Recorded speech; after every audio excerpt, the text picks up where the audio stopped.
My name is Lila Hayes.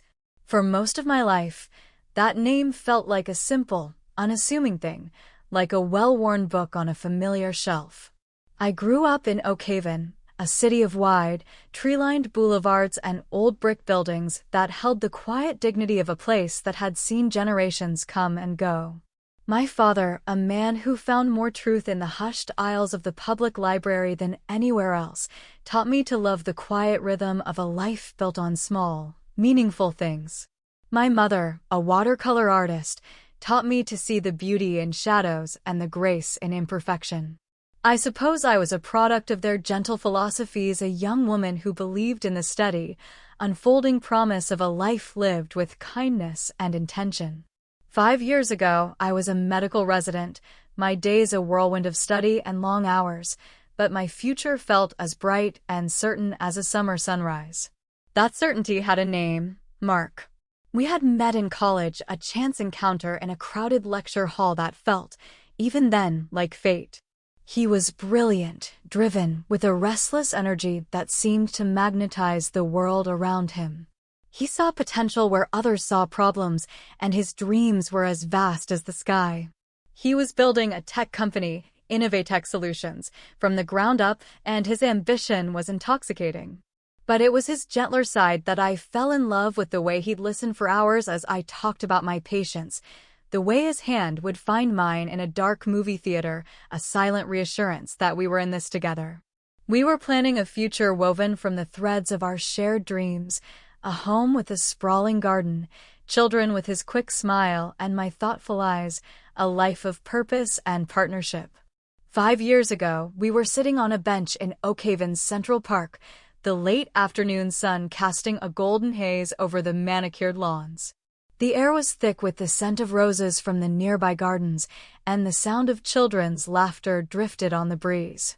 We were debating wedding dates, a conversation so full of hope it felt sacred. September, I'd said, leaning my head against his shoulder. Imagine the colors of the leaves. We could have the reception at the old manor house on the hill. Mark had laughed, a warm, rich sound that always made me feel safe. And risk a freak autumn storm? No way. I'm thinking May. Everything's in bloom. It's a month for new beginnings. He tilted my chin up, his gaze soft and full of a love I never thought to question. Besides, I can't wait until September to call you my wife. In that moment, our future felt indestructible, a fortress built of love and trust. But I was blind to the saboteur already inside the gates. My sister, Chloe. Chloe is 2 years older than me, and for as long as I can remember, our lives have been a study in contrasts. I was the quiet, introspective one, content with a book and a quiet corner. Chloe was a supernova, radiating a dazzling, demanding light. She was beautiful, sharp, and possessed a social grace that could charm a statue. But beneath her polished surface, a current of deep-seated insecurity ran swift and cold. Growing up, I had been praised for my kindness, my empathy, my academic diligence. Chloe was praised for her beauty, her style, her poised qualities that felt, to her, like superficial accolades. She saw my life not as different, but as better. She coveted the easy warmth I seemed to find in friendships, the quiet approval I earned from our parents, the sense of purpose I found in my budding medical career. The envy was a constant, low hum in the background of our sisterhood, a note of discord I chose to ignore. When Mark and I announced our engagement, that hum crescendoed into a roar, though only she could hear it. To Chloe, Mark wasn't just the man I loved, he was a symbol. He was success, status, and the kind of glittering life she felt she deserved. His company was taking off, his name appearing in business journals, his future a trajectory of wealth and influence. He was a prize, and in her eyes, I had won him unfairly. Her campaign was a masterpiece of subtlety. She began to weave herself into the fabric of our life, her presence always seeming incidental, helpful. She'd appear at Mark's office with artisan coffee and pastries, waving it off with a casual, "I was just next door at that new boutique, thought you might need a boost." She'd engage him in conversations about his work, her questions insightful, her praise effusive. She positioned herself not as a rival, but as the one person who truly understood the pressures he was under. "Lila is wonderful, of course," she'd say, her tone dripping with false sincerity over a dinner she'd insisted on hosting. "But she's so idealistic. She lives in her world of saving people. She doesn't grasp the kind of ruthless vision it takes to build an empire like yours, Mark." He, in turn, was flattered. He mistook her calculated admiration for genuine insight, her ambition for a shared strength. He started seeing her as his peer, a sophisticated woman of the world who could navigate the high-stakes circles he was beginning to move in. He didn't see the carefully laid snares in her words, the subtle way she framed my compassion as naivety, my dedication to medicine as a distraction from his world. I, wrapped in the blissful cocoon of wedding planning and hospital rotations, noticed nothing. I trusted them both, completely. The end came without a whisper of warning. One Tuesday, Mark was supposed to meet me for dinner after my shift. He never showed up. His calls went straight to voicemail, his texts unanswered. A cold knot of dread tightened in my stomach. For 3 days, there was nothing but a deafening silence. I went to his apartment, the sleek, minimalist space we had planned to leave for a family home, and knocked until my knuckles were raw. No one answered. I told myself he was on a surprise business trip, that his phone had died, that there was a logical explanation for the void where he used to be. The truth found me on a crisp Friday afternoon. I was walking home from the hospital, exhausted and heartsick, when I saw them across the street. They were stepping out of a high-end jewelry store, a place I'd only ever peered into through the window. Chloe was on Mark's arm, her head thrown back in laughter. He was smiling down at her, a look of adoration on his face that I had once believed was reserved for me. On Chloe's left hand, a diamond engagement ring, far larger and more ostentatious than the one he had given me, caught the sunlight and flashed like a weapon. The world seemed to tilt, the sounds of the city, the traffic, the chatter of pedestrians fading into a dull roar. My breath hitched. It was a scene of such casual, devastating betrayal that it felt surreal, like a movie I was being forced to watch. Mark's eyes met mine across the street. The smile vanished from his face, replaced by a flicker of shame, of cowardice. He started to take a step, to say something, but Chloe's grip on his arm tightened. She turned her head slowly, her gaze locking with mine. There was no apology in her eyes, no remorse. There was only triumph, a cold, sharp victory that cut me to the bone. Her look said everything. He's mine. You lose. In that moment, something inside me fractured. But something else held firm. I didn't scream. I didn't run across the street to confront them. I simply held her gaze for a long second, then drew a single, shaky breath, straightened my shoulders, and turned away. Each step I took was a monumental effort, a battle against the tidal wave of grief that threatened to pull me under. I walked away, leaving them standing on the pavement like two figures frozen in a tableau of their own making. The weeks that followed were a blur of hollowed-out pain. I moved through my days like a ghost, the world drained of its color. The news of their whirlwind engagement and subsequent lavish wedding was everywhere, splashed across the society pages of local magazines. Photos of them in exotic locales, clinking champagne glasses on yachts, their smiles polished for the camera. Each image was a fresh stab of pain. My grief was a physical weight, a constant ache in my chest. It was a complex, layered thing, the agony of Mark's abandonment, the searing sting of my own sister's treachery, and a profound, disorienting loss of self. Who was I without the future I had so carefully built? Anger came later, a slow-burning fire. It was an anger not just at them, but at the injustice of it all. It seemed the world rewarded their brand of ruthless ambition, while my quiet values had left me broken and alone. But I knew, with a certainty that came from my father's quiet wisdom, that if I let that anger consume me, I would lose what was left of myself. I could not let them take my soul after they had already taken my heart. So, I made a choice. I would not be the tragic figure in their story. I would write my own. I resigned from my residency program, packed my life into 2 suitcases, and bought a one-way train ticket to a city I'd only ever seen on a map, Port Blossom. Leaving felt like both a surrender and the most profound act of defiance I had ever committed. It was an acknowledgement that the Lila Hayes of Oakhaven was gone, and I had to go find who was left. The train ride was a passage, not just through miles of rolling countryside, but through the landscape of my own grief. As Oakhaven's familiar skyline disappeared, I felt a strange sense of release. Port Blossom was nestled between a deep blue bay and dense, evergreen-covered hills. It was a city that smelled of salt and pine, a place where nature felt not like a park or a garden, but a living, breathing presence. The air itself felt different, cleaner. It was here, I decided, that I would rebuild. The first year was the hardest. I found a position at Crestwood Community Hospital, a small but fiercely dedicated institution that served a diverse, working-class population. I rented a tiny apartment with a view of a brick wall, and for months, the silence of that room was a heavy blanket. The ghosts of my past were relentless, visiting me in the quiet hours of the night. Mark's laugh, the scent of Chloe's perfume, the phantom weight of my engagement ring on my finger. There were days I was so submerged in sorrow that getting out of bed felt like a Herculean task.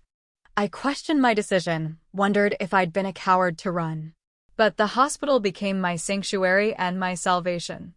I threw myself into my work, choosing to specialize in oncology. It was a field that existed at the raw, terrifying intersection of life and death, hope and despair. In the faces of my patients, I saw a courage that humbled me. I listened to their stories of lives lived, of loves cherished, of battles fought with a quiet dignity that was nothing short of heroic. They were facing the ultimate betrayal, that of their own bodies, and yet they found reasons to smile, to hope, to fight. Their resilience mirrored the resilience I so desperately needed to find in myself. Slowly, painstakingly, I began to heal. I filled my life not with distractions, but with purpose. The work was my anchor. I spent my free time volunteering. I read stories to children at a local shelter, their unabashed joy a balm to my weary soul. I walked dogs at an animal rescue, finding a simple, unconditional comfort in their companionship. I helped organize community health fairs and charity drives. These small acts of service were my rebellion against the selfishness that had shattered my world. I was reclaiming the kindness and empathy Chloe had tried to frame as weaknesses and reforging them into my greatest strengths. After 3 years in Port Blossom, I was no longer just surviving, I was thriving. I had become a respected oncologist at Crestwood, known for my clinical skill and my unwavering compassion. My life was quiet, but it was full. It was mine. It was at a National Forum on Advancements in Cancer Research that I met Dr. Arthur Pendleton. He was the keynote speaker, a man in his late 40s whose name was legendary in the medical community. The Pendleton Institute for Medical Advancement, which he had founded and directed, was a global leader in oncology research. He was, by any measure, a titan in his field. When he took the stage, I was struck not by his air of importance, but by his profound humility. He spoke with a quiet passion about the human cost of the disease, about the moral responsibility of researchers to serve humanity. He was tall, with a kind, weathered face and dark hair generously threaded with silver at the temples. His presence was one of calm, centered authority. After I presented my own small study on palliative care integration, he sought me out. I was braced for the perfunctory, polite praise one gives a junior colleague. Instead, his questions were incisive, thoughtful, and deeply engaged. "Dr. Hayes," he said, his voice a warm, steady baritone. "Your perspective is incredibly valuable. So many of us in research lose sight of the patient experience. You have a gift for keeping humanity at the center of the science. His words, his genuine respect, felt like a window opening in a stuffy room. That first conversation led to another, over coffee, where we talked for 3 hours about everything from cell biology to Dostoevsky. With Arthur, there were no pretenses. He saw me not as a victim, not as a woman to be rescued, but as an equal. He listened with an attentiveness that made me feel utterly and completely seen. Our relationship grew slowly, organically, like a deep-rooted tree. We took long walks along the bay, the salty wind whipping our hair as we shared stories of our lives. He spoke of his own past, of the loss of his first wife to cancer years ago, a tragedy that had fueled his life's work. He spoke with a vulnerability that disarmed the last of my defenses. He was older, wiser, and carried his own scars, but he wore them with grace. He celebrated my successes, mentored my research, and on nights when the emotional toll of my work was heavy, he would simply sit with me in silence, a comforting, steadfast presence. One evening, a year after we met, he took me to a secluded cove just outside the city. The sun was setting, painting the sky in fiery strokes of orange and purple, and the waves whispered against the shore. "Lila," he began, his voice soft but sure. "I have spent much of my life building things, institutions, research programs, legacies. But they feel hollow without someone to share the journey with. I'm not offering you a grand, glittering life. I'm offering you a real one. A partnership. A home." He took my hand, his touch gentle. "I love you, Lila. I love the strong, compassionate, brilliant woman you have become." Tears welled in my eyes, but for the first time in years, they were not tears of sorrow or pain. They were tears of gratitude. The scars of my past had not vanished, but they no longer defined me. In his eyes, I saw a future I had stopped daring to imagine. I said yes. Our wedding was as quiet and beautiful as our love. We were married in a small, historic chapel on a cliff overlooking the sea, with only a handful of our closest friends and colleagues present. Our life together was a gentle rhythm of shared purpose and deep affection. We collaborated on research, we championed community health initiatives, and we built a home filled with books, music, and laughter. The past was a closed chapter, a story I rarely revisited. Oakhaven, Chloe, Mark, they were faint echoes from another life. Then, one bleak Tuesday morning, the phone rang. It was a call from an Oakhaven number, a number I didn't recognize. A distant cousin was on the line, her voice strained. My father had suffered a massive heart attack. He was gone. The news shattered the peaceful world I had so carefully constructed. Grief hit me with the force of a physical blow, and it was immediately followed by a wave of guilt. I hadn't spoken to my father in over a year. The distance, my own self-preservation, had created a chasm between us. I had never properly explained why I'd left, never had the chance to reconcile, to tell him how much his quiet strength had shaped me. Now it was too late. Returning to Oakhaven for the funeral felt like stepping back into a nightmare. It meant facing the city of my ghosts, and it meant facing Chloe and Mark. The thought of it made my breath catch. Arthur, seeing the turmoil in my eyes, wrapped his arms around me. "You won't do this alone," he said, his voice a firm anchor in my swirling emotions. "I am with you. We will do this together." The drive back was a journey through a landscape of memory. Every familiar landmark, the park, the library, the curve of a particular street unleashed a fresh wave of nostalgia and pain. The city looked the same, but I was a different woman. The funeral was held at the old stone church my family had attended since I was a child. The air inside was thick with the scent of lilies and sorrow. The light, filtered through the stained glass windows, cast muted, melancholic jewel tones on the somber faces in the pews. I saw people I had known my whole life, old neighbors, family friends. Their condolences were whispered, their eyes filled with a mixture of sympathy and morbid curiosity. I was the girl who had vanished. And then, she arrived.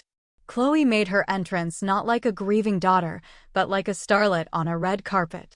She swept in on Mark's arm, draped in a flawlessly tailored black designer coat. Around her neck and on her fingers, diamonds glittered with a cold, hard brilliance that seemed obscene in the face of death. Her face was a mask of tragic beauty, artfully composed. Mark, walking beside her, looked older than his years. His expensive suit couldn't hide the deep lines of fatigue etched around his eyes or the slight slump of his shoulders. He looked like a man who had gotten everything he thought he wanted, only to find it was hollow. They moved through the crowd and stopped directly in front of me.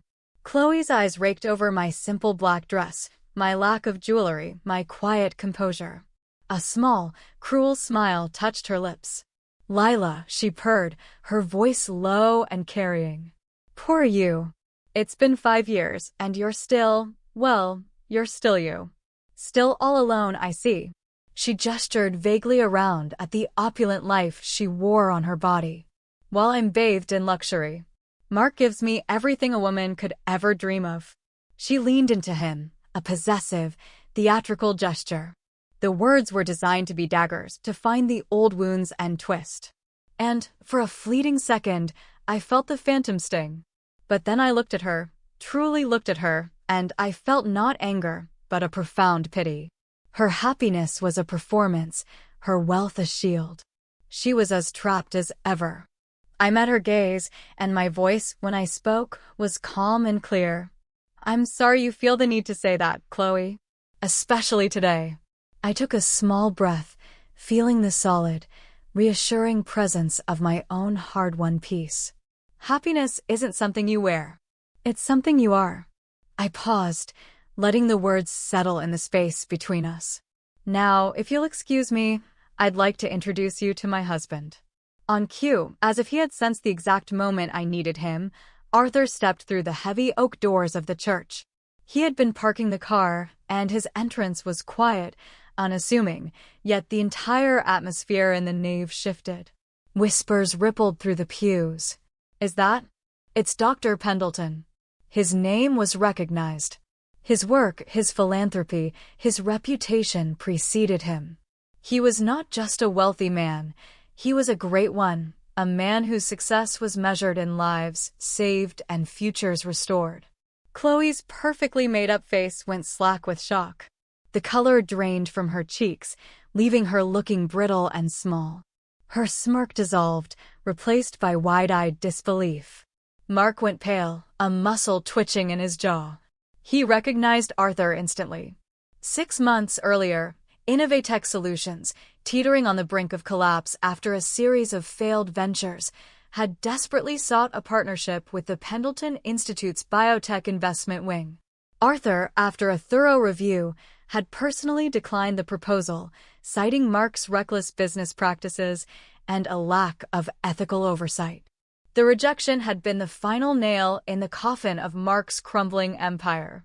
Arthur walked to my side, his expression one of gentle concern for me, ignoring the stunned couple before us.